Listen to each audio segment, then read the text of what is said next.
Radyo Pilipinas. News Nationwide. Balita naman sa ibayong dagat, Iran at Estados Unidos nagpalitan ng airstrikes. Tensyon sa gitnang silangan, masumiinit. Mula sa Radyo Pilipinas World Service, naritong report ni Jay Arevalo. Radyo Pilipinas.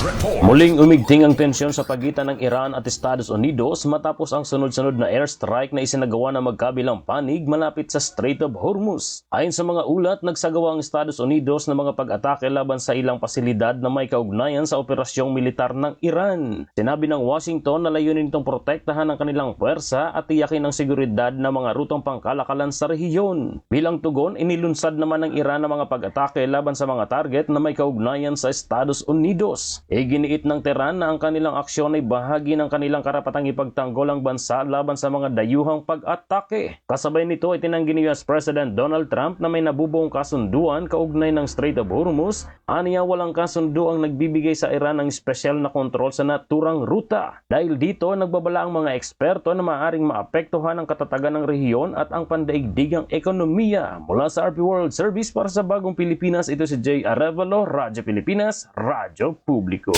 Radyo Pilipinas. News Nationwide.